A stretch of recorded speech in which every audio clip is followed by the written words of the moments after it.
Hindi ma'am, ano lang yan, inaamoy ka. Ay, oo. Hi! Mansion over the hilltop. Yan ang epekto ng 3 months na walang ulan.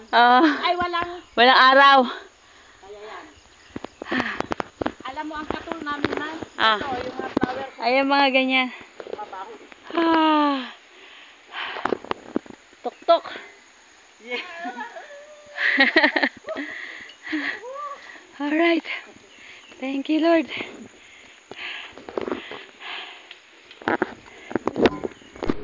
We needed to ride motorbikes kasi it will take us 8 hours kung magka-climb kami on foot sa mountain. Yan si Ate Esa. Dito, kanya-kanya na kami dito ng motorbike. Hindi na kami pwedeng angkas ni Ate Esa. Medyo dangerous na kapag ganun ang situation. Praise God for His protection.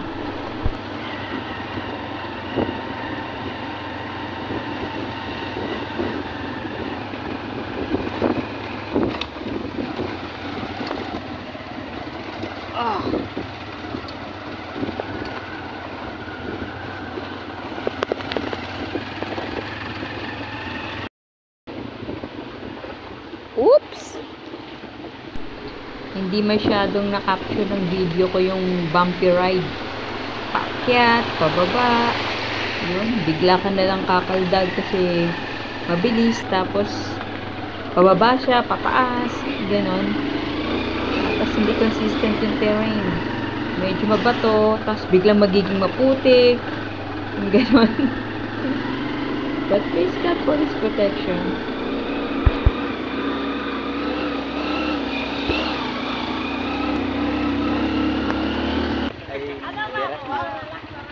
Okay lang, okay lang.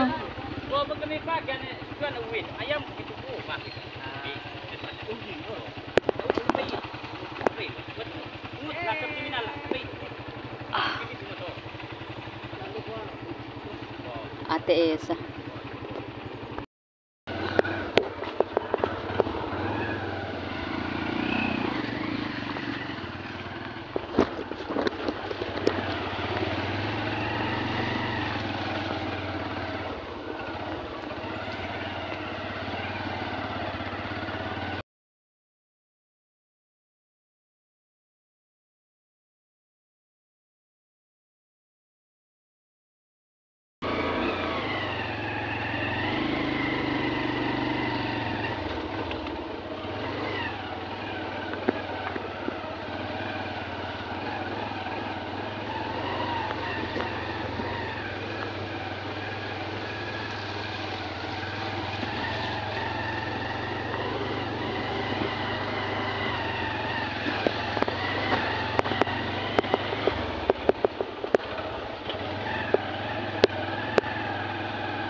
Wala nang signal dito.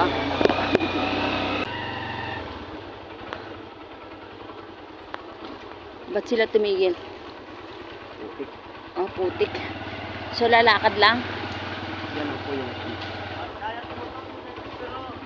natatakot si ma'am sa likod daw niya eh. Ah, natatakot siya? May mga areas talaga na better pag maglakad.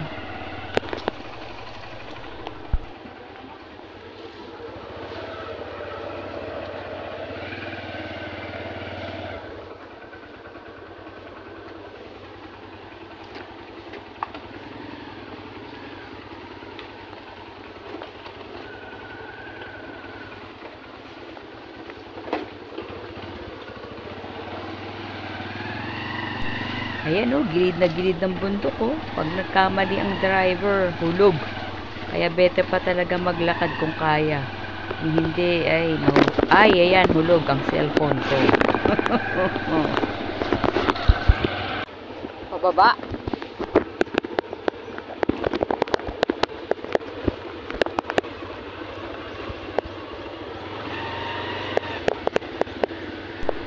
May waterfalls oh.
Sabi nila, huwag kami mag-rubber shoes dito sa bundok. Buti, dala ko yung aking tribo na sandals. Maputik eh.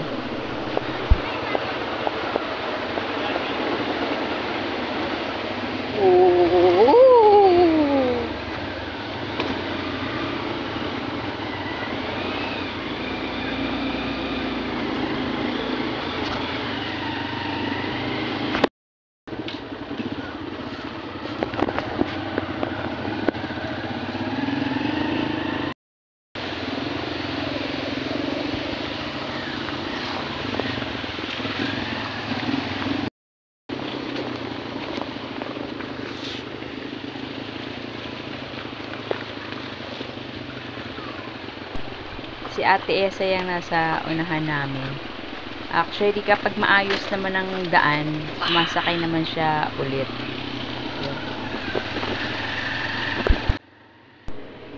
Actually, na-amaze ako sa commitment niya.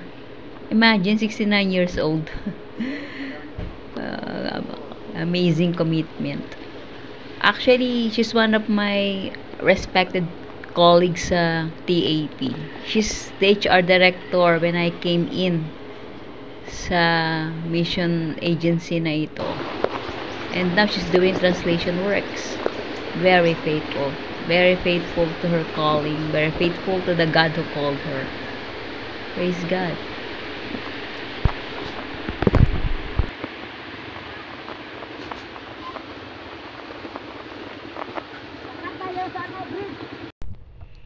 Ito yung kinakailangang tumawid nung hanging bridge.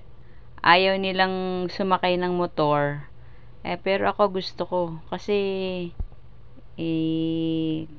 yung mga extraordinary na hindi mo masyadong na-experience, gawin mo na, di ba? Nakapag-parasailing nga ako sa Boracay, tsaka ziplining sa Bukidnon. How much more ito for the gospel of Christ? Bonus na lang ito from the Lord kasi alam niya mahilig ako sa adventure. So, bonus ito. Praise God.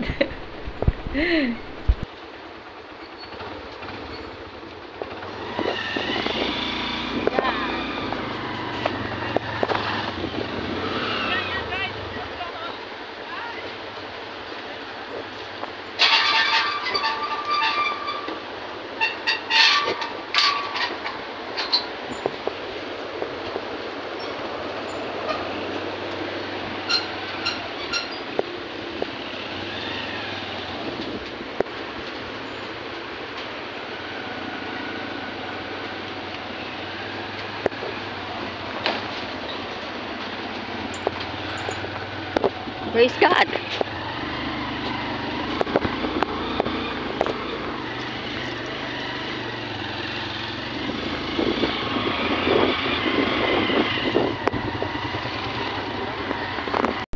I told my driver, hintayin natin sila, hayaan mo silang mauna. Muna ka, Pastor? Yun. Muna ka. Thank you.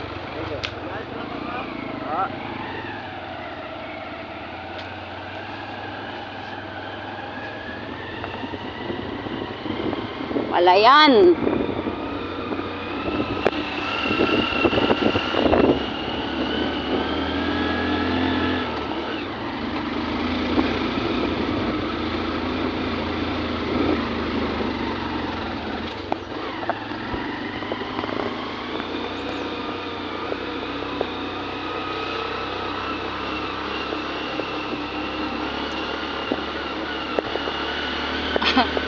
Narrow.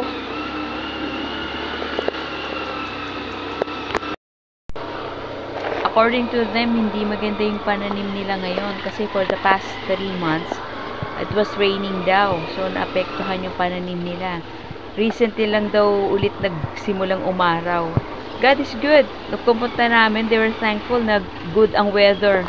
God answered their prayers. Bumaba ulit.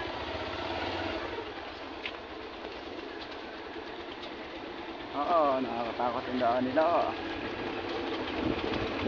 Ooh!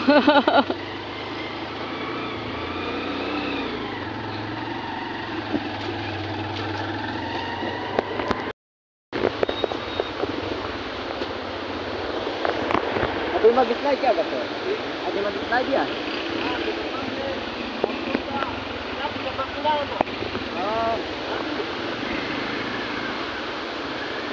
Okay. I wanted to lift up my hands in worship. Kaso lang, may frozen shoulder ako. So, it took us 3.5 hours na makarating dito sa aming destination. Ito yung Lower Katablangan. Uy, nagsasabong yung dalawang manok dyan. Ayun, oh. Ano kaya ang pinag-awayan nilang dalawa? Ganyan lang dito. Nasa labas lang ang kanilang mga alaga. No? Kaya yung mga iba nang kuhuli ng mga wild chicken. Pinapakain sa amin may river, oh. Ayan. Si Ate Esa.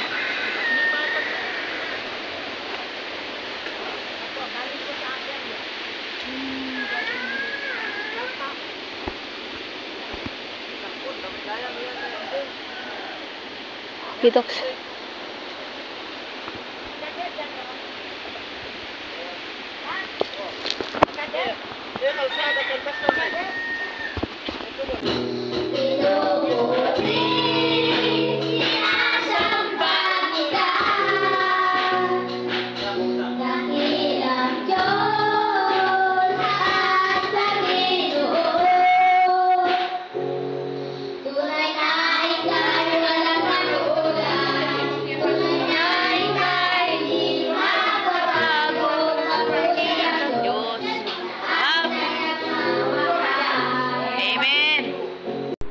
Si Pastor Rosera saka si Pastor Nomilin, they're from Tribes for Christ in Asia. Worker sila doon. Ito si Ate Esa, na-explain niya yung SNEG, Audio Bible Translation, yung distinction ng SNAG at saka SNEG na languages. Ayan, nung mag-speak ako, buti merong Tagalog Bible dun sa altar. Nakakaintindi naman kasi sila ng Tagalog. Bilang paggalang ko sa salita ng Diyos, anayahan ko po kayong tumayo. Basahin ko po sa Tagalog, ha? At sinabi ni Jesus sa kapitan, umuwi na kayo, mangyari ang hinihiling ninyo. Ulitin ko po. Sabi ni Jesus sa kapitan, umuwi na kayo, mangyayari ang hinihiling ninyo ayon sa inyong pananalig. Amen. Noon di gumaling ang alipin ng kapitan. Mateo 8, kabanata 5 hanggang 13, makakaupo na po tayo. Wala pong kuryente dito sa bundok. Solar powered lang pong kanilang mga ilaw. Kaya gumamit ako ng flashlight para nababasa ko yung Bible ko dun sa altar. Espiritu ayon sa kanyang salita. Kabigatan yun.